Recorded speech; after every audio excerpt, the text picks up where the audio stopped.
ना सदासिन्नो सदासित् तदानीं नासिद्रजो नो व्योमा परो यत् किमावरीवः कुह कस्य शर्मन्नम्भः किमासीत् गहनं गभीरं सृष्टि से पहले सत नहीं था, असत भी नहीं, अंतरिक्ष भी नहीं, आकाश भी नहीं था, छिपा था क्या, कहाँ, किसने ढका था, उस पल तो अगम अतल जल भी कहाँ था।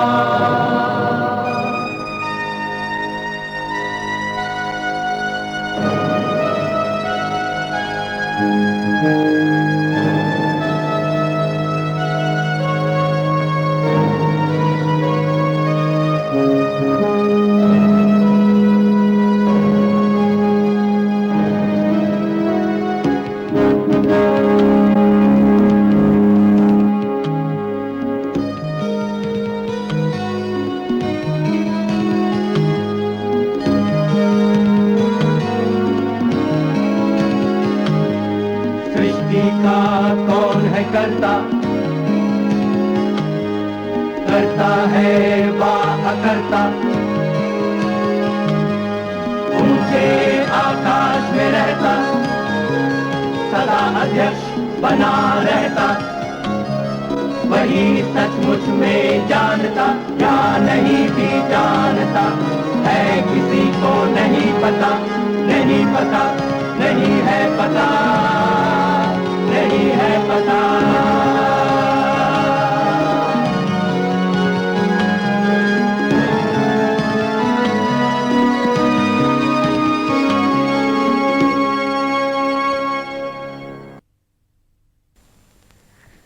शुरू में सर सैयद की नीति कामयाब साबित हुई और मुस्लिम मध्य वर्ग राष्ट्रीय आंदोलन से खासा परे रहा, मगर 20वीं सदी की शुरुआत में इस मध्य वर्ग की नई पीढ़ी राष्ट्रीयता और कौमी आंदोलन की ओर खींचने लगी। इस धारे को काटने के लिए अंग्रेज सरकार की सरपरस्ती में 1906 में मुस्लिम लीग की स्थापना हुई। लीग के दो मकसद थे, अंग्रेजी सरकार से वफादारी और मुस्लिम हकों की सुरक्षा। मगर कुछ ही सालों में लीग को भी कांग्रेस की देखा देखी स्वराज की मांग करनी पड़ी। मुसलमानों की एक बड़ी तादाद ने आजादी की लड़ाई में हिस्सा लिया, लेकिन हिंदुस्तान के राष्ट्रीय आंदोलन पर हिंदू हावी थे और उस पर उनका रंग छाया हुआ था। इसलिए मुस्लिम जहन में एक कश्मकश पैदा हुई। बहुतों ने इस कौमियत को कबूल करके ये कोशिश की कि इसे बहुरंगी बनाएं। कुछ लोग इस आंदोलन से हमदर्दी रखते हुए भी डांवाडोल रहे और बाकियों ने अलगाव का रास्ता अख्तियार कर लिया।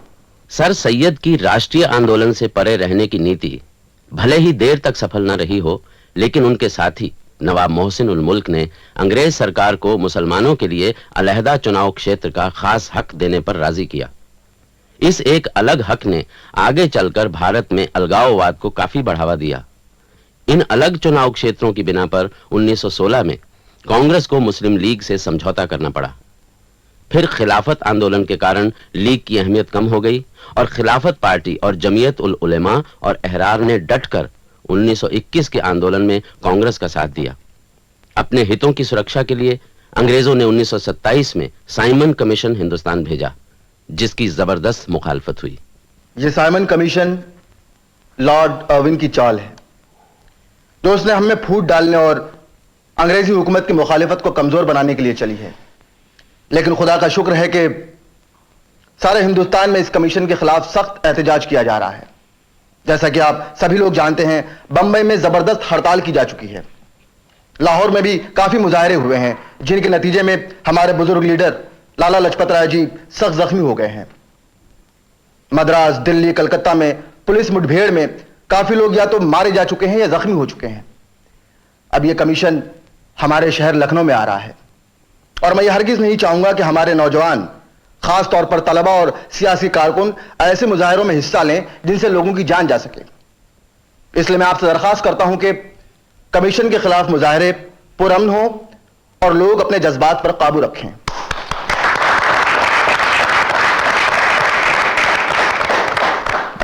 अब मेरी दरखास्त है कि एक कमेटी बनाई जाए। इस बॉयकॉट कमेटी के कन्वीनर के लिए मैं राजा साहब का नाम पेश करता हूं। शुक्रिया। अब मैं कमेटी के लिए कुछ और लोगों के नाम पेश करता हूं। सबसे पहले इस शहर के मशहूर जागीरदार हामिद अली साहब। शुक्रिया राजा। चौधरी साहब, लाला मक्खन लाल जी, पंडित जी, गणेश विद्यार्थी साहब, डॉक्टर एहसान और माजिद अली साहब। राजा साहब, मेरी नाचीज राय यह है कि एक ही घर से 3 आदमी लेने के बजाय अगर आप किसी दूसरे को ले लीजिए। देखिए, आप माजिद साहब, डॉक्टर एहसान एक घर के जरूर हैं, लेकिन यहां पर हर एक को उनकी खिदमत की वजह से लिया गया है। मेरी एक तजवीज है राजा साहब जी, जिसके जरिए हम दूर रहकर भी अपने जज्बात का इजहार कर सकते हैं। मगर हम तो करीब जाकर उन्हें काले झंडे दिखाना चाहते हैं। वो तो दिखाइए विद्यार्थी जी, मगर जो मैं कह रहा हूं वो भी कीजिए तो दोहरा असर होगा। फरमाइए क्या तजवीज है? कमीशन को ताल्लुकेदारों की तरफ से पार्टी दी जा रही है। इसका बंदोबस्त कैसरबाग में किया गया है। वहीं बाबू वासुदेव लाल जी का मकान है, जिसके 2 मंजिले पर से कैसरबाग की बारादरी दिखाई देती है। मेरी तजवीज है कि हम लोग 2 मंजिले पर खड़े होकर पतंगे और गुब्बारे उड़ाएं और उन्हें बारादरी पर गिरा दें। एहसान मियां, ये वक्त मजाक का नहीं है। माजिद भाई, मैं मजाक नहीं कर रहा हूं, मैं संजीदगी से कह रहा हूं। हमारे जो साइमन साहब हार्ड मांस के आदमियों से नहीं डरे, वो कागज के कनकवों से कैसे डर जाएंगे? मकसद डराना नहीं है लाला जी, मकसद अपनी बात पहुंचाना है। साइमन कमीशन वापस जाओ। Simon go back. Simon go back. Simon go back. Simon commission वापस जाओ। साइमन कमीशन वापस जाओ। Simon go back. Simon go back. Simon go back. Simon commission वापस जाओ। साइमन कमीशन वापस जाओ। Simon go back. Simon go back. Simon go back. Simon commission वापस जाओ। साइमन कमीशन वापस जाओ।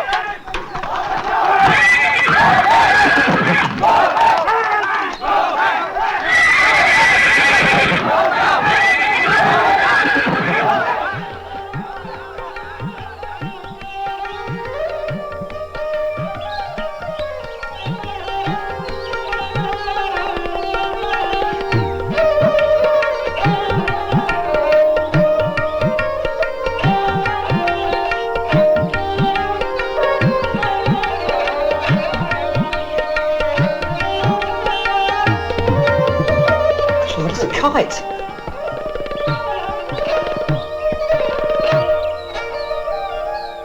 It's about me. I've just got a kite from the heavens that's telling me to go home, gentlemen. I think you've offended someone, sir. 1927 के अंत में फिर मुस्लिम league और कांग्रेस में नए संविधान के बारे में बातचीत हुई और मोतीलाल नेहरू की सदारत में एक रिपोर्ट तैयार की गई। इस रिपोर्ट के कुछ मुद्दों को लेकर मुस्लिम लीग, हिंदू महासभा और कांग्रेस में सख्त इख्तिलाफ हुए और आखिर लीग की कई शर्तें रद्द कर दी गईं। इसके बाद लीग ने फिर जोर पकड़ा और 1931 के आंदोलन में मुसलमानों को भाग न लेने पर उकसाया। तब तक खिलाफत पार्टी बिखर चुकी थी, मगर जमीयत उल उलेमा और अहरार पार्टियों ने राष्ट्रीय आंदोलन का साथ नहीं छोड़ा।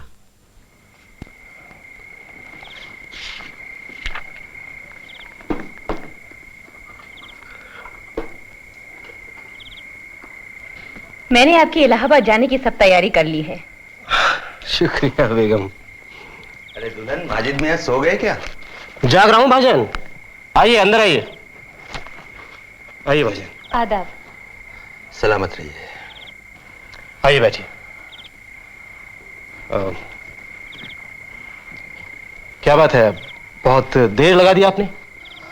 हाँ मियां, देर हो गई थोड़ी। मीटिंग थी अपने चौधरी साहब के मकान पर। सब खैरियत तो है ना?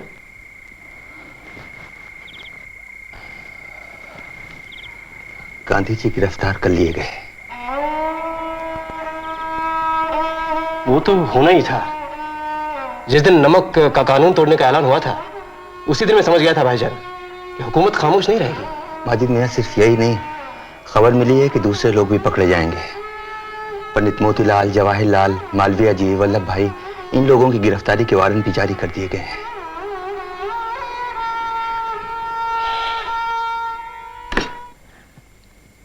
भाईजान, ये तहरीक ज्यादा देर नहीं चल सकती।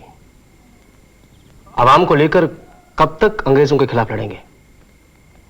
एक बार लीडर पकड़े गए, बस सब लोग चुपचाप बैठ जाएंगे। हाँ, इसलिए डॉक्टर अंसारी का कहना है कि जो जो गिरफ्तार होता जाए अपने जानशीन का ऐलान करता जाए। कांग्रेस को बगैर लीडर के 1 मिनट भी नहीं रहना चाहिए। और फिर माजिद मियाँ, आखिर कहाँ तक पकड़ेंगे ये लोग? भाई, जेलों में इतनी जगह कहाँ है? हाँ, वो हमने आपका और एहसान मियाँ का नाम दे दिया है कि जब भी जरूरत हो हम लोग हाजिर हैं। मगर भाईजान, मैं तो इलाहाबाद जा रहा हूँ। क्यों? वहां मुस्लिम लीग का सेशन होने वाला है। मैं उसकी इंतजामिया कमेटी का सेक्रेटरी हूँ। भाई, आप भी कमाल करते हैं माजिद मियाँ। अपनी सरगर्मियों को एक तरफ कर लें तो ज्यादा बेहतर होगा। आप खिलाफती कमेटी में भी हैं, कांग्रेस में भी हैं, मुस्लिम लीग में भी हैं। कभी कभी तो बहुत परेशानी में डाल देते हैं आप। अरे भाईजान, आप भी तो इन तीनों में हैं। बिल्कुल बजा फरमा रहे हैं आप, लेकिन बुनियादी तौर पर हम एक खिलाफती हैं, बस बाकी सब बातें बाद में। खिलाफत और कांग्रेस में कोई फर्क नहीं, वो तो एक ही सिक्के के दो रुख हैं। मतलब लीग अब अलग है क्या? नहीं, मेरे कहने का मतलब है कि ये तमाम पार्टियां तो भराए नाम अलग अलग हैं, असल मकसद तो सबका एक ही है ना?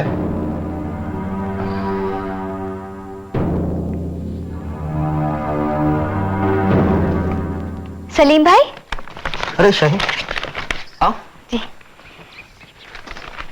अम्मी पूछ रही थी अब्बा की कोई खबर आई? इलाहाबाद से कब तक वापसी होगी? उनकी तो कोई खबर नहीं आई, लेकिन इस अखबार में बहुत दिलचस्प खबर आई। अब्बा के बारे में? नहीं, अल्लामा इकबाल के बारे में। वो इलाहाबाद में लीग के जलसे की सदारत कर रहे थे, तो उन्होंने एक मुस्लिम रियासत का मतालबा किया है। फरमाते हैं, मैं पंजाब, सिंध, बलूचिस्तान और सूबा सरहद को एक रियासत की शक्ल में देखना चाहता हूं जो खुद मुख्तार हो, चाहे वो बरतानवी सल्तनत की हुदूद के अंदर हो या बाहर। शिमाल मगरिबी मुसलमानों की मंजिल एक आज़ाद मुत्तहिदा रियासत का क़याम ही नजर आती है। शायर है ना, शायरों का काम ही ख्याल की दुनिया बसाना है। शुक्र करो शाहीन, किसी ने उनकी बात को संजीदगी से नहीं लिया। अगर कोई रेजोल्यूशन पास हो जाता तो समझ लो कि फितना खड़ा हो जाता। कैसा फितना? हिंदू कहते जहां उनकी अक्सरियत है वहां उनकी रियासत मिलनी चाहिए। हिंदू मुसलमानों में खूब जुतम पैदा हो जाती और फायदा होता अंग्रेज का। लगता है आप अलीगढ़ में रहकर काफी समझदार हो गए हैं, या फिर ये अब्बा और चचा मियाँ के साथ रहने का नतीजा है? तारीफ का शुक्रिया मोहतरमा, लेकिन मेरी समझदारी में ना आपके अब्बा का हाथ है ना मेरे अब्बा का हाथ है। माफ कीजिएगा, वो तो खुद इंतहाई कंफ्यूज्ड हैं। हाय अल्लाह, कैसी बातें करते हैं सलीम भाई। वो बुजुर्ग हैं इसलिए मुंह पर नहीं कहता, लेकिन पीछे तो कह सकता हूँ। हमारे अब्बा अब तक खिलाफती बने हुए हैं, जबकि खिलाफत खत्म हुई तो जमाना गुजर गया भाई। तो क्या हुआ? खिलाफत कमेटी वतन की आजादी के लिए ही तो कोशिश कर रही है ना? यही तो मुसीबत है शाहीन। आधे लोग कहते हैं कि मुसलमानों कोई वतन नहीं होता क्योंकि वो एक अजीम मिल्लत इस्लाम का एक मेंबर है, और बाकी आधे कहते हैं कि इस्लाम वतनीयत के खिलाफ नहीं है, वतन पहले मिल्लत बाद में। इस पर जमीयतुल उलेमा और अल्लामा इकबाल को लेकर कितनी बहस हुई है। आपका क्या ख्याल है, क्या मजहब की कोई अहमियत नहीं? मेरे ख्याल से मजहब एक जाती मामला है शाहीन, और मजहबी अक्सरियतों की मांग ये होनी चाहिए कि उन्हें अपने मजहब और तौर तरीके कायम रखने के लिए एक महफूज माहौल मिले, बस। अब्बा तो कहते हैं कि आजादी के बाद मुसलमानों को उनके बराबर के हक नहीं मिलेंगे अगर उसके लिए अभी से एहतजाज न करें। यही तो अफसोस की बात है शाहीन। मजहब की जगह ले लिए फिरका परस्ती ने, यानी कुछ लोगों का ग्रुप ये कहता है कि वो मजहब पर मबनी है और उसकी मांगों का मजहब से कोई वास्ता नहीं है। उसकी मांगे सिर्फ वास्ता रखती हैं सरकारी ओहदों से, नौकरियों से और सियासी ताकत से। तो आपका मतलब है कि अब्बा दोगले ख्यालों के हैं? नहीं, चचा जान तो ऐसे नहीं है, लेकिन वो भी जज्बात में ये भूल रहे हैं कि लड़ाई गरीबी और जहालत के खिलाफ भी लड़नी है, जो उनके महदूद दायरों में रहकर नहीं लड़ी जा सकती। अरे आइए आइए मक्खनलाल जी, तशरीफ रखिए। मुबारक हो एहसान मियां, मुबारक हो। शुक्रिया लाला जी। अम्मा, इतनी बड़ी कांग्रेस के, इतने बड़े अखबार के आप एडिटर चुने गए और इतनी छोटी सी महफिल। हम हमसे कहते 12 दरी में वो महफिल गर्म करते कि पूरा शहर याद करता। भाई एहसान मियां से हमने भी यही कहा था मक्खनलाल, लेकिन इनका कहना यह है कि जो रकम महफिल पे खर्च करनी है वो हम चंदे में दे दें। हमा हटाइए, सियासत अपनी जगह, रीत रिवाज अपनी जगह।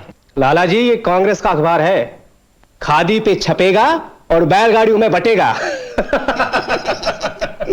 महफिल तो नहीं होगी, मगर जिस दिन अखबार का पहला शुमारा बाजार में आएगा तो एक जलसा करने का इरादा है इंशाअल्लाह। ये एक डमी है। ये क्या ख्याल है आपका? गोलमेज कॉन्फ्रेंस में मौलाना मोहम्मद अली की जोरदार तकरीर। एहसान मियां, आपको मालूम है ना मौलाना मोहम्मद अली अब कांग्रेसी नहीं रहे, फिर भी आपने अपने अखबार में उनकी तकरीर को इतनी अहमियत दी। हामिद अली, एहसान, गजब हो गया भाई। क्या हुआ? मौलाना मोहम्मद अली का इंतकाल हो गया। नहीं।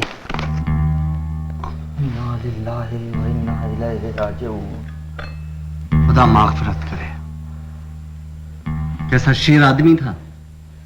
अभी 2 दिन पहले क्या तकरीर की थी, फरमाया था मैं गुलाम हिंदुस्तान में वापस नहीं जाऊंगा। लगता है मौत उनकी जबान से बोल रही थी।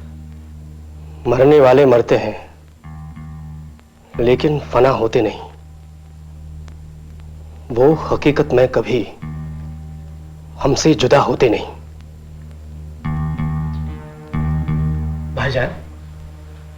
भाईजान ये रोने का वक्त नहीं है, उठिए। मौलाना के गम में आज शहर बंद होना चाहिए। उठिए।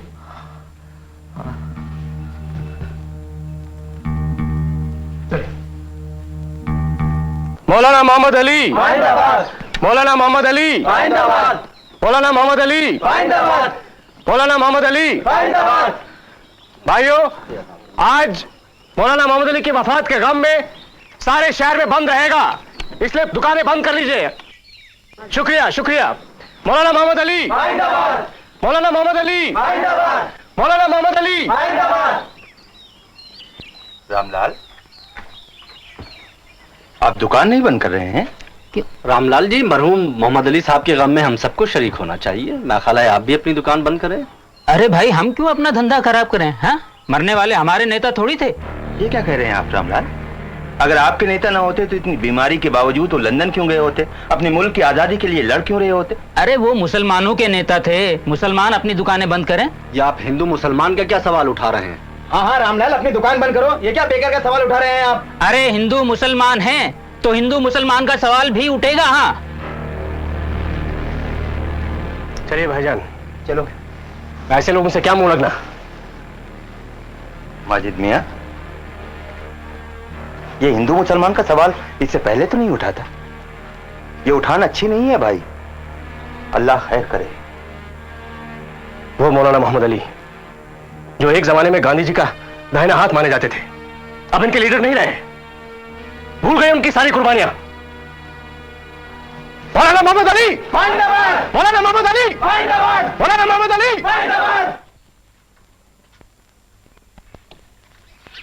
चाचा मियां, हाँ, ये जुम्मन आपसे लगान के बारे में कुछ कहना चाह रहा है। कहो जुम्मन, कैसे हो? आपकी दुआ है सरकार। इस बार कौन सा बहाना लेकर आए हो? अब की बार फसल ठीक नहीं हुई सरकार, आप अपने हिस्सा कुछ कम कर लें। देखो जुम्मन, पिछली बार भी तुमने कहा था कि बारिश नहीं हुई तो हमने अपना हिस्सा कम कर दिया। उससे पिछले साल तुमने कहा बाढ़ आ गई, उस वक्त भी हमने अपना हिस्सा कम कर दिया। लेकिन इस साल ना तो सूखा पड़ गया ना बाढ़ आ गई, तो फिर हम क्यों अपना हिस्सा कम करें? फसल को घुन लग गया सरकार, तो हम क्या करें? फसल को घुन लग गई या तुम्हारी बेटी की गोने में रुपया ज्यादा खर्च हुआ इसलिए बहाने कर रहे हो? चाचा मियां, आप इसकी बात मान लीजिए, वरना गांव के बाकी बटाईदारों की तरह ये भी इस साल लगान नहीं चुकाएगा। क्यों? क्यों नहीं चुकाएगा लगान? बोल। वो हमको बता रहे कि गांधी जी ने मना किया है। गांधी जी के कहने से तुम्हारा क्या वास्ता? ये सब सियासी बातें हैं, तुम्हारा इससे कोई ताल्लुक नहीं। सरकार, क्या अपने हक के लिए भी हम लोग नहीं लड़ सकते? देखो जुम्मन, तुम चुपचाप अगले जुमे तक हमारा हिस्सा यहां पहुंचा दो, नहीं तो मैं भाईजान से तुम्हारी शिकायत करूंगा। जाओ, चले जाओ। चाचा मियां, ये तो आप ज्यादती कर रहे हैं। आप भूल गए अल्लामा इकबाली ने कहा था, जिस खेत से दहका को मैसर नहीं रोजी, उस खेत के हर गोशाए गंदम को जला दो।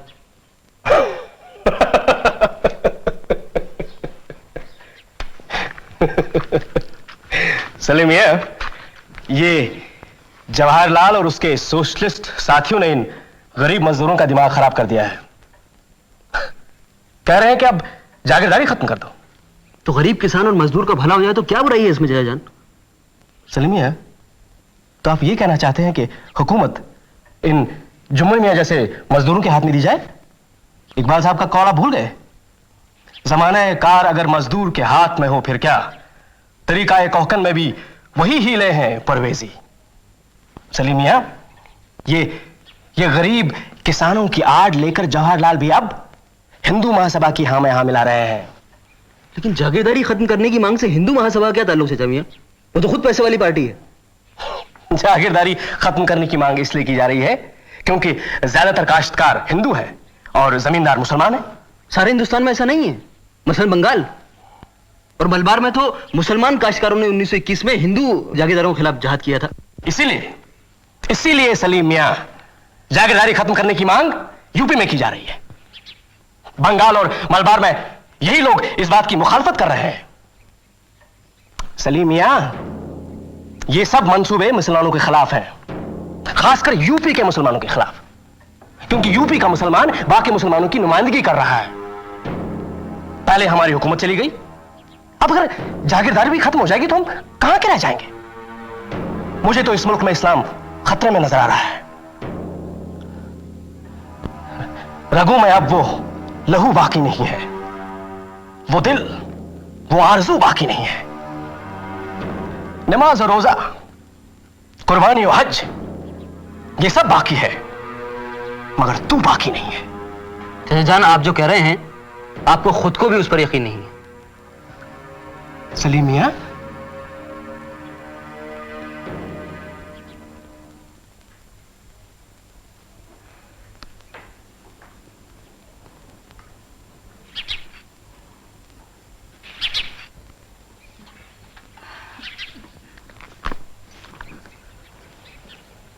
बेगम आप आइए, तशरीफ रखिए। यहाँ दीवान खाने में क्यों चली आई? हमें बुलवा लिया हो। वो अंदर बाकी लोग हैं ना। बाकी लोग? तो क्या कोई ऐसी बात करनी है जो बाकी लोगों से छुपानी है भी और नहीं भी है। भाई देखिए, ये अंग्रेजों की पॉलिसी मत अपनाइए। साफ साफ कहिए, बात क्या है? आपने अपने बेटे के बारे में क्या सोचा है? सलीम मियां के बारे में? भाई उनके बारे में क्या सोचना है, माशाल्लाह जवान हैं, खूबरू हैं, पढ़े लिखे हैं, अपने बारे में खुद सोच सकते हैं। शाहीन कह रही थी कि सलीम शायरी करने लगा है। कभी कभी आप बड़ी बचकाना बातें करने लगती हैं बेगम। अरे भाई, इसमें बुराई क्या है? और फिर उर्दू जबान है ही ऐसी कि जरा सी कोशिश से उसमें वजन और मौसीकी पैदा हो जाते हैं। आप कभी मुझ जाहिल की बात समझने की कोशिश करें तो क्या बुराई है? सलीम की शायरी मैंने देखी है, वो आपके हमारे जमाने की शायरी नहीं है, वो बहुत इनकलाबी शायरी है। और जो किताबें वो आजकल पढ़ रहा है ना, वो रूस के इनकलाब के बारे में है। क्या? ओह, तो साहबजादे अलीगढ़ के कम्युनिस्टों से मुतासिर मालूम पड़ते हैं। खुदा ना खास्ता किसी को मालूम पड़ गया तो बात फैल सकती है। सलीम किसी मुसीबत में भी पड़ सकता है। हाँ, नहीं, पर आप घबराएं नहीं, हम आज ही शाम को उनसे बातें करेंगे। नहीं, बात करने से कुछ नहीं होगा। आप उसकी शादी कर दें, दुल्हन ऐसी हो जो उसका दिल दूसरी तरफ लगा सके। ठीक है, हम आज ही नजमा के बारे में एहसान से बातें करते हैं। नजमा उसे नहीं रोक सकेगी, वो तो बहुत कमजोर लड़की है। तो फिर कोई और है आपकी नजर में? शाहीन कैसी रहेगी? पढ़ी लिखी है, समझदार है, हमारा अपना खून है। भाई बेगम, आप तो कभी कभी बहुत अक्लमंदी की बातें करने लगती हैं। बहुत बेहतर ख्याल है आपका। घर की बात है और फिर अपने माजिद मियां भी खुश हो जाएंगे। हुजूर, क्या बात है नसीबन? हुजूर चौधरी साहब आए हैं। अच्छा अच्छा, आप अंदर तशरीफ ले जाएं, भेज दो उन्हें। आइए आइए चौधरी साहब, तशरीफ रखिए। नहीं नहीं भाई, भाई हामिद आप शेरवानी पहने और हमारे साथ चलें। क्यों चौधरी साहब, खैरियत तो है? भाई अब क्या बताएं, शहीद भगत सिंह के सोग में बाजार बंद करवाया जा रहा था, लेकिन कुछ मुसलमानों ने तो दुकानें बंद करने से ही इनकार कर दिया है। क्या बेवकूफी की बात है। अब मीटिंग में तो तय हुआ था कि आम हड़ताल रहेगी। भाई उनका यह कहना है कि 2 महीने पहले हिंदुओं ने जो मौलाना मोहम्मद अली की वफात पर वो हड़ताल नहीं की थी, अब ये उसकी जवाबी कार्रवाई है। ला हौल वला कुव्वत। माजिद मियां और एहसान मियां कहाँ हैं? एहसान मियां तो मीटिंग का बंदोबस्त कर रहे हैं और माजिद कहीं रूट कर चले गए। रूट कर? किससे? भाई हमसे झगड़ा हो गया था। उनका यह कहना है कि मुसलमानों का स्टैंड बिल्कुल दुरुस्त है। अब इसी बात से कशीदगी और फैल गई है। पागल हैं माजिद भी, जज्बात में बहकर जाने क्या क्या कह जाते हैं। आप फिक्र न करें, बाजार हम बंद कराएंगे। तशरीफ रखिए, हम अभी हाजिर हैं। जी। इंकलाब जिंदाबाद, शहीद भगत सिंह हमारे, भारत माता की जय, शहीद आजादी जिंदाबाद, इंकलाब जिंदाबाद, शहीद भगत सिंह हमारे, भारत माता की जय, शहीद आजादी जिंदाबाद, शहीद भगत सिंह हमारे, शहीद भगत सिंह हमारे। साथियों, मेरे अजीज दोस्तों, अजीम इनकलाबी सरदार भगत सिंह को महज इसलिए सूली पर चढ़ा दिया अंग्रेजों की जालिम सरकार ने कि वो अपना बुनियादी हक चाहते थे, इस मुल्क की आजादी मांग रहे थे। सरदार भगत सिंह की शहादत किसी हिंदू, मुसलमान या सिख की मौत नहीं, बल्कि मादरे वतन के एक इनकलाबी बहादुर बेटे की मौत है, हमारे साथी की मौत है, हमारे भाई की मौत है। अगर आज के दिन भी हम खामोश रहे, हमने अपने गमो गुस्से का इजहार नहीं किया, तो दुनिया क्या कहेगी? अंग्रेज क्या समझेंगे? यही ना कि हमारा इत्तेहाद खत्म हो चुका है, हम में भाईचारा नहीं रहा। मेरे साथियों, मेरे दोस्तों, आज आप अपनी दुकानें, अपना कारोबार, अपने दफ्तर सब कुछ बंद करके यह साबित कर दीजिए कि हम एक हैं, हम एक हैं। अपने तमाम हिंदू और मुसलमान दोस्तों से मेरी गुजारिश है, दस्तबस्ता दरखास्त है कि आज की हड़ताल में शामिल होकर हिंदू मुस्लिम दोस्ती का एक बेहतरीन नमूना पेश करें आप लोग। जब मौलाना मोहम्मद अली साहब का इंतकाल हुआ था, तब ये दोस्ती कहां थी? तब भी ये दोस्ती कायम थी मेरे भाई। मगर बाजार तो बंद ही हुआ था। पूछ लीजिए रामलाल से। हाँ। इसने उस वक्त दुकान खोली थी, इसलिए आज हम भी दुकान बंद नहीं करेंगे। अगर तू दुकान बंद नहीं करेगा तो मैं तेरा सर फोड़ दूंगा। क्या कर रहे हैं? दुकान नहीं, क्या मजाक?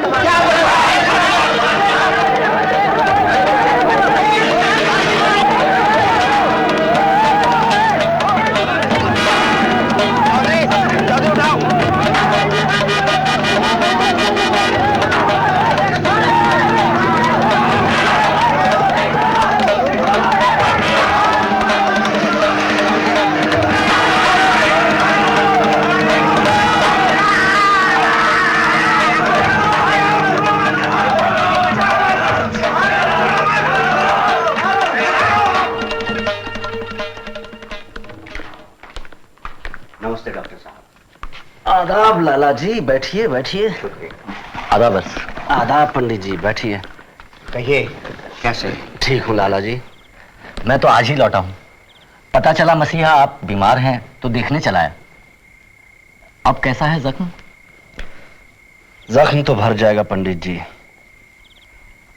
मगर ये फसाद का जख्म हमेशा दिल पर रहेगा।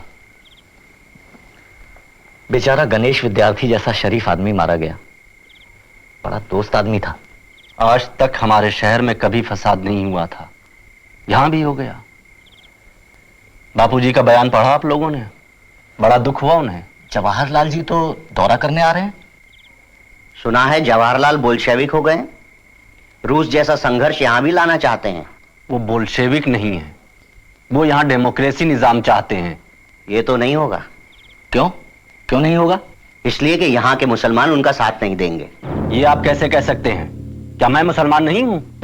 आप अलग किस्म के मुसलमान हैं, मगर आम मुसलमान ये नहीं समझते कि अगर उन्हें हिंदुस्तान में रहना है तो वो अलग नहीं रह सकते। अगर रहना है का क्या मतलब? हम यहाँ रहते हैं, ये हमारा वतन है और हम यहीं रहेंगे। ये आप कह रहे हैं एहसान मियां, जरा अपने बहनोई माजिद अली से पूछकर देखिए कि वो क्या कहते हैं। कल चौक में सबसे पहले उन्होंने ही कहा था कि मुसलमान वो नहीं करेंगे जो हिंदू चाहेंगे। माजिद भाई ने ये कहा था? जी हां, माजिद साहब ने ये कहा था।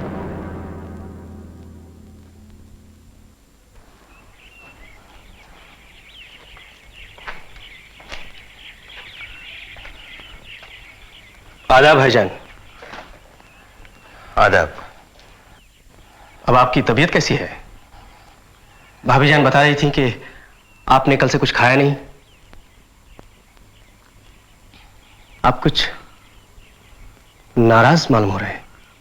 आप बहुत अच्छी तरह से जानते हैं माजिद मियां कि हम क्यों और किससे नाराज हैं।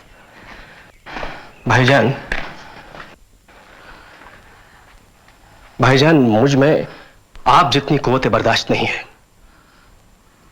मैं एक हद तक जब्त कर सकता हूं, उसके आगे नहीं। और मेरे जैसे हजारों हैं जो इस तरह की मुसलसल बेइज्जती बर्दाश्त नहीं कर सकते। आखिर किसने किया आपकी बेइज्जती? हिंदू ने। वो हमें नीचे दिखाने का एक भी मौका नहीं छोड़ते। अब आप कल ही की बात लीजिए। मौलाना मोहम्मद अली की वफात पर उन्होंने दुकानें बंद करने से इनकार कर दिया। हम खून का घूंट पीते रह गए। मगर जब हमने वही हरकत की तो उन्होंने इतना बड़ा फसाद खड़ा कर दिया ताकि सारी दुनिया मुसलमानों पर थू थू करे, नाम धरे, सारे मुसलमान बदनाम हो जाए। बचकाना बात है। दुनिया अंधी नहीं है और महज हिंदुओं के कह देने पर से मुसलमान बदनाम नहीं हो सकते। मुसलमान बदनाम हो रहे हैं अपनी हरकतों से, अपने जज्बाती फैसलों की वजह से। अरे अगर सैकड़ों शहरों में से एक शहर के हजारों दुकानदारों में से दो एक ने हड़ताल में हिस्सा नहीं लिया तो इसका इल्जाम सारी हिंदू बिरादरी पर कैसे धरा जा सकता है? क्योंकि कच्चा या पक्का देखने के लिए एक चावल का दाना देखा जाता है भाईजान। कोई भी शख्स पूरी हांडी उलट कर नहीं देख सकता। अच्छा, तो आप ये कहना चाह रहे हैं कि यहाँ के सारे हिंदू अचानक मुसलमानों के दुश्मन हो गए, उनसे नफरत करने लगे? सारे हिंदू नहीं, मगर हिंदुओं की अक्सरियत अब मुसलमानों के साथ एक जैसा सलूक नहीं कर रहे। किस मुल्क दुश्मन ने कहा कि हिंदू मुसलमानों में बराबरी नहीं रह गई? हमसे मिलाइए उसे, हम बताते हैं कि यहाँ के हिंदू मुसलमानों में अब भी इत्तेहाद कायम है। क्योंकि हमारी लड़ाई हम वतनों से नहीं है बल्कि उनसे है जो जबरदस्ती हमारे मुल्क पर कब्जा किए बैठे हैं। भाईजान, आप पुराने खिलाफती हैं और खिलाफत और कांग्रेस का रिश्ता भी पुराना है, मगर अब हालात बदल रहे हैं। इस वक्त मुसलमान के सामने सिर्फ मुल्क की आजादी का सवाल नहीं है, उसे यह भी सोचना है कि उसकी हैसियत इस मुल्क में दूसरे दर्जे की शहरी की न हो। बखुदा अगर ये बात किसी अंग्रेज ने कही होती तो मेरी समझ में आ जाती, क्योंकि उनकी हमेशा तमाम तर कोशिशें यही रही हैं कि हमें इत्तेहाद न होने पाए। लेकिन अफसोस ये बात आप कह रहे हैं माजिद, आप हमारे सगे भाईजान, आप जज्बाती रिश्तों से अलग हटकर सोचिए। उनके और हमारे बीच में कोई भी चीज मुश्तरक नहीं है। उनकी जबान अलग, तहजीब अलग, रहन सहन अलग, रस्म रिवाज अलग। क्या बेवकूफों जैसी बातें कर रहे हो? हिंदुस्तान के मुसलमानों के रस्म रिवाज, उनका पहनावा, उनका रख रखाव सब इसी सरजमीन की देन है। न हम कहीं से बाहर लेकर आए थे और न कहीं से उधार मंगाया गया है सब कुछ। और ये उर्दू जबान जिसका बड़ी खूबसूरती के साथ आप इस्तेमाल कर रहे हैं, ये इसी धरती की देन है और आपसे ज्यादा उसका इस्तेमाल हिंदू कर रहे हैं। यहाँ की हवा जिसमें आप सांस ले रहे हैं, ये जमीन जिसका अनाज आप खा रहे हैं, यहाँ के दरियाओं का पानी जो आप पी रहे हैं, ये आसमान जिसकी छांव में आप चैन की नींद सो रहे हैं, ये न हिंदू का है न मुसलमान का है, ये मुश्तरक है और इसे बांटा नहीं जा सकता। भाईजान, आप कुछ नहीं समझ सकते। माजिद मियां, आप जो कुछ हमें समझाना चाह रहे हैं वो हम समझना भी नहीं चाहते।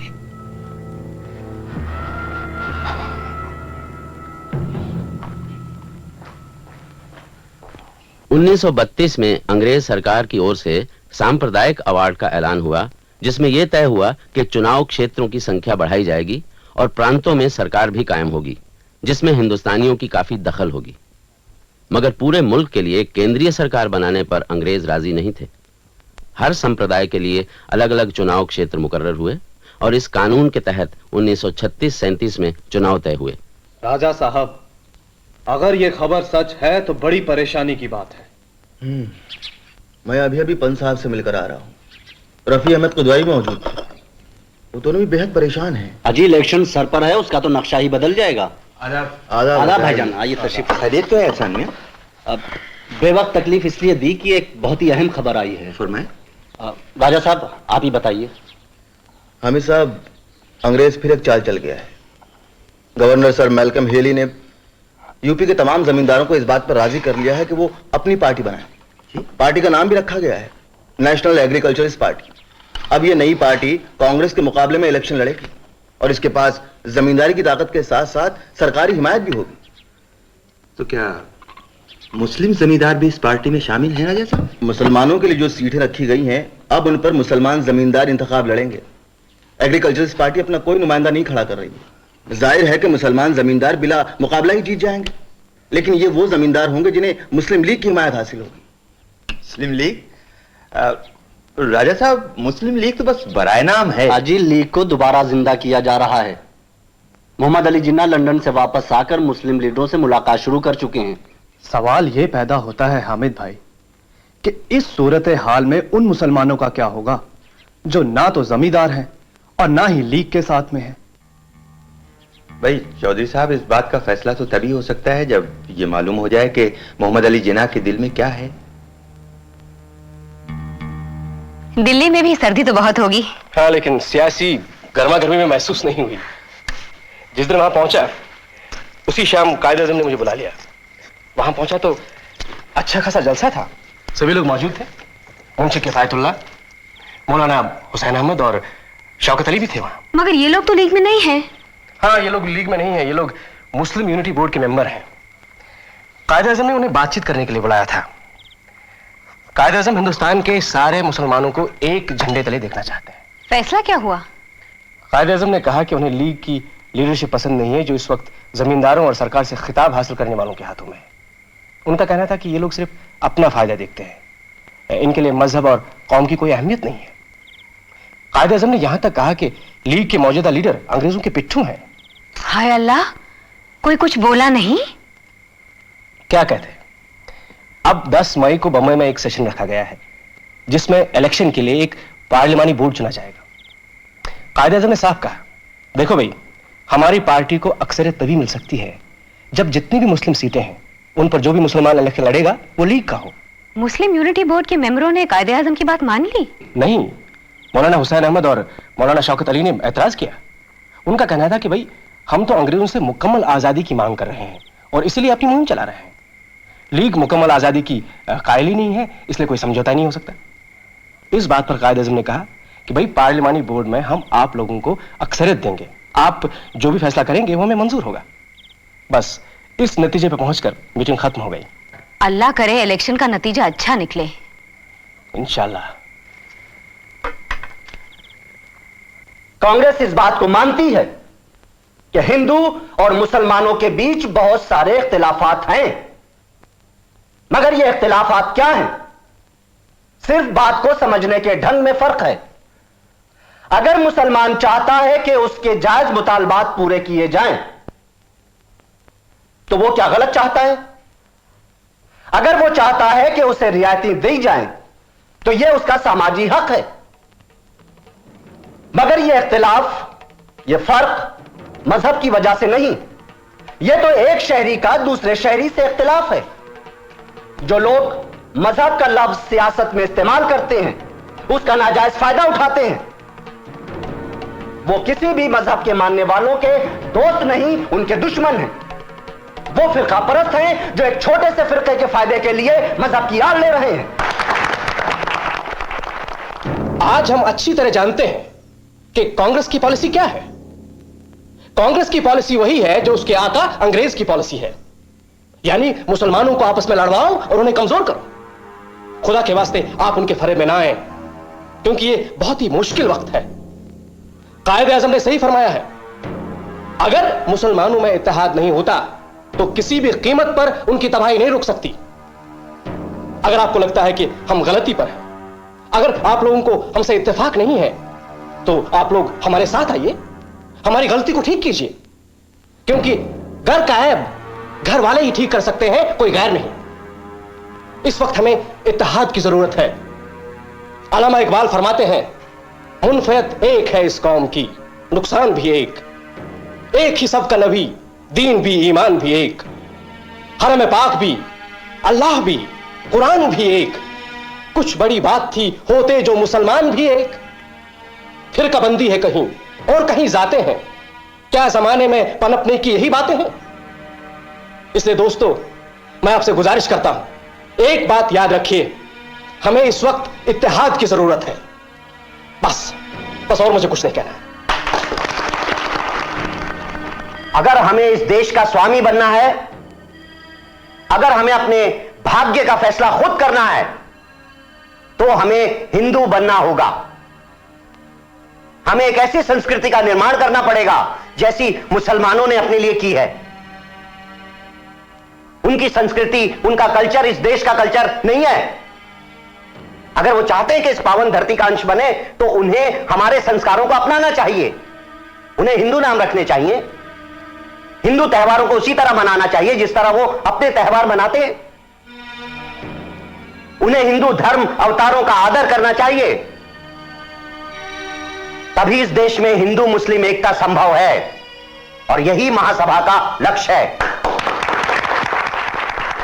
भाइयों, ये कोई सियासी पार्टी का जलसा नहीं है, ये एक आम आदमी का जलसा है जो ये जानना चाहता है कि धर्म और मजहब के नाम पर वोट मांगने वाले ये जमींदार, ताल्लुकेदार और ये सरमाएदार उसके नुमाइंदे हैं या नहीं। भाइयों, दौलतमंद सिर्फ अपनी दौलत का नुमाइंदा होता है, और यह इलेक्शन सिर्फ दौलतमंदों का इलेक्शन है, क्योंकि यहां सिर्फ उन्हें वोट देने का हक है जिनके पास कम से कम 10,000 रुपया या उतने ही रकम की कोई जायदाद हो। अगर यह आवाम का इलेक्शन होता तो यहां नवाबों, जागीरदारों और सेठों के साथ साथ लड्डन, घसीटा और जुम्मन को भी वोट देने का उतना ही हक होता, जिनके पास भूख और उम्मीद के सिवा कुछ नहीं है। इसलिए मैं कहता हूं कि कोई भी पार्टी हो, ये सब शोषित वर्ग के खिलाफ शोषण कर रहे हैं, ये लोग हमारे नुमाइंदे नहीं हैं।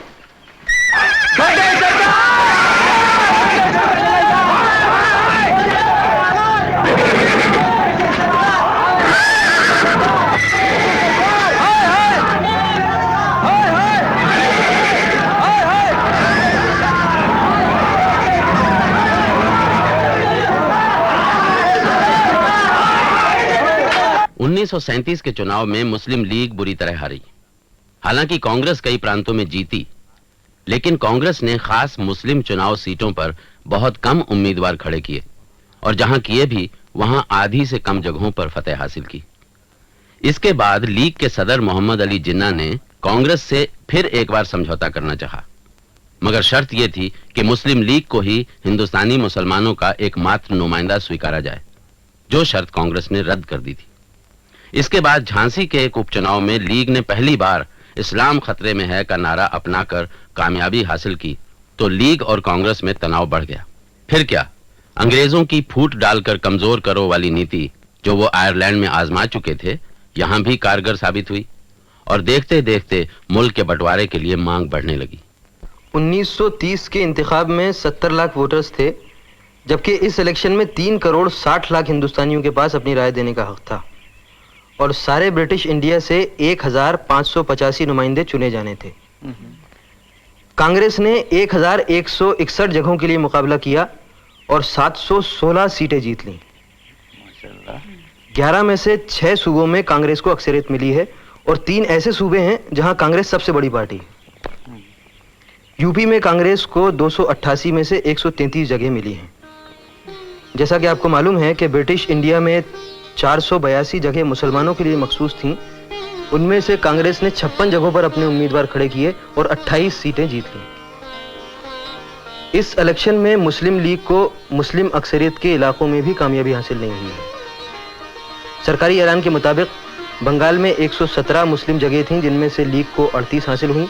पंजाब में 84 नशिस्तें मुसलमानों के लिए मखसूस थीं जिनमें से लीग ने 7 जगहों के लिए मुकाबला किया और उसके 2 उम्मीदवार जीते। सिंध में 33 जगहों में से सिर्फ 3 लीग के उम्मीदवारों के कब्जे में आई हैं। मुस्लिम अक्सरियत के इलाकों में मुसलमानों के लिए 272 जगह मखसूस थीं जिनमें से लीग ने 43 हासिल की हैं। इस तरह लीग का नतीजा 4.8% निकलता है, 4.8%। हिंदू महासभा ने यूपी और पंजाब में अपने बहुत से उम्मीदवार खड़े किए थे, मगर एक के सिवा सभी कांग्रेस के मुकाबले में हार गए हैं। सूबा सरहद में जो मुस्लिम अक्सरियत का इलाका है, कांग्रेस की कामयाबी की खबर मिली है। भाईजान आदाब। खुश रहिए, खुश रहिए एहसान मियां। वालेकुम अस्सलाम। वालेकुम। आइए। कैसे हो मियां? भाई अल्लाह मुबारक करे, आओ बैठो। शुक्रिया भाईजान। ये सब बाप की दुआओं का सदका है भाईजान। अरे मियां क्या कह रहे हो, ये तो तुम्हारी खिदमत, तुम्हारी ईमानदारी और वतन परस्ती का नतीजा है भाई। भाई खुदा और कामयाबी दे। दीदी, उन्हें रोकिए। क्या हुआ भाई, किसे रोकिए? माजिद मियाँ जा रहे हैं, दुल्हन मना रही है लेकिन मानते ही नहीं। ये क्या अहमकाना हरकत है। अल्लाह, संभल के। सलीम जरा हमें सहारा दीजिए। चलिए भाईजान, साहब माजिद भाई को आप समझाइए।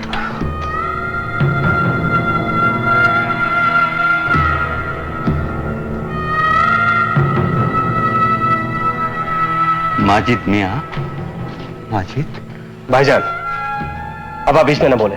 मैं फैसला कर चुका हूं, मैं अब यहां नहीं रह सकता। सियासी हार-जीत का घर से क्या ताल्लुक है माजिद भाई? मुझसे तो है, और मैं अब ऐसी किसी जगह नहीं रह सकता जहां मुसलमानों के दुश्मन रहते हो।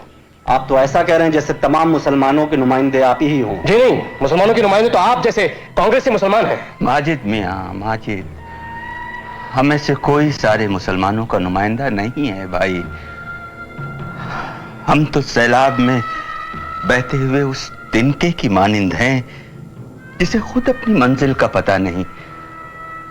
भाई मेरे, उस नफरत और हकारत, बेएतमादी और फिरका परस्ती के सैलाब को उतर तो जाने दो, फिर मालूम होगा कि मुसलमान क्या चाहते हैं।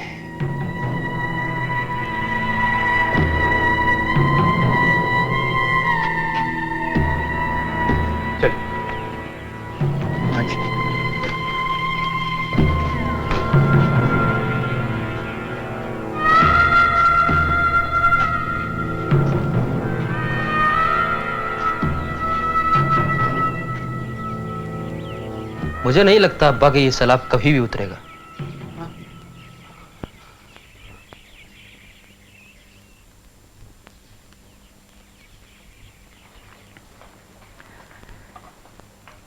मेरा ख्याल है यही वो पस मंजर है जिसमें से चंद साल पहले हिंदुस्तान के बंटवारे की आवाज बुलंद हुई।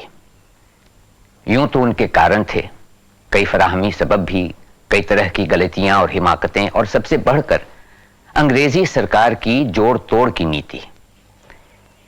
लेकिन इन सब की तय में मानसिक पस मंजर था, चंद तारीखी हालात के अलावा, जिसकी वजह से हिंदुस्तानी मुसलमानों के मध्य वर्ग का विकास बहुत देर से हुआ। इस अंतराल ने मुसलमानों में खौफ की कैफियत पैदा कर दी है। पाकिस्तान यानी हिंदुस्तान को तकसीम करने की तजवीज, चाहे वो जज्बाती हैसियत से कईयों के लिए खास कशिश रखती है, इस बिछड़ेपन का कोई इलाज नहीं है।